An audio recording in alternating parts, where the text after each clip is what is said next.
Okay, this is going to sound ridiculously simplistic. You can't spell startup without the word start. I know. Powerful stuff, huh? Listen, in the early stages of a new project, what you need right now is a prototype, a minimum viable product, something that your team can react to and iterate off of. Okay, folks, are you ready for some startup perspective? Then welcome to Metric Collective.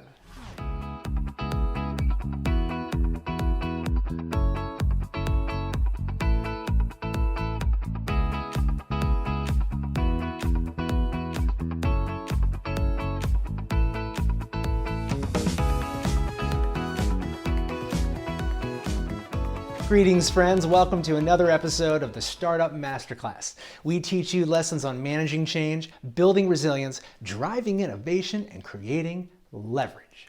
My name is Scott, aka the Name Tag Guy, aka Head of Content, aka Head of Content. And on behalf of the whole team here at Metric Collective, nice to see you. You're looking good. You've been working out? Okay, let's kick off today's lesson. It's called Human Engines. Let's go back to where the word startup originates. Now, entrepreneurs began using the term startup back in the 1800s. It described a business venture, or an industrial project, or a commercial enterprise. The word startup literally means to rise up and come suddenly into being. Pretty cool, huh? Now, back then, people who worked for startups, they started things. They set projects into motion. Edison did it. Tesla did it. Charles Darwin even did it. Question is, will you do it? Well, that all depends on how much initiation capital you have in your account. Now, this isn't something you get from the bank or an angel investor or the board of directors, and you definitely don't get at crowdfunding with randos on the internet. Initiative comes from within. Now, one lesson I've learned many times over in my own startup experience is do the thing first, then ask for help. Start the train by being the human engine. Hell, I've been doing this stuff for almost 20 years. I still have no idea where I'm going. But to quote the great NBA player Steve Nash, if you don't know where you're going, nobody can stop you. Not even you. Oh yeah, basketball wisdom, baby. I suck at basketball. But this proves that initiative is far more contagious than expertise.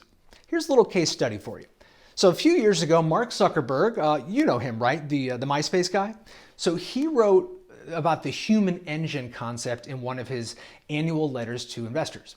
And what he said was that instead of debating for days whether a new idea was possible or what the best way to build something was, the hackers would just prototype it and see what works.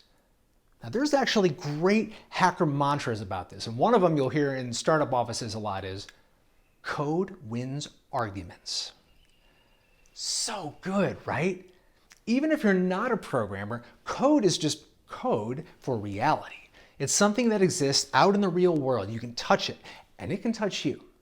Now, working for a startup, it's just like that. Instead of saying that you got an idea, you just build something. You make a prototype and you show it to people. Here. By giving people something concrete to look at and think about, the team can make progress before you even know what progress looks like. Oh, it's exhilarating. That process of watching something rise up and come suddenly into being, I tell you, it's one of the great privileges of working a startup job. You get to give yourself and your team permission to do the thing first. You get to start the train by being the human engine. Choo choo, baby. Let me ask you this. What was the last thing you started?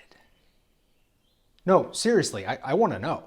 Send me a text message right now, 314-374-3397. Tell me about the last thing you started. Yes, now I can spam you with robocalls forever. Well, folks, that's going to wrap up today's lesson from the Startup Masterclass. I hope that you got some much needed perspective. And until next time, we'll be here for you at Metric Collective.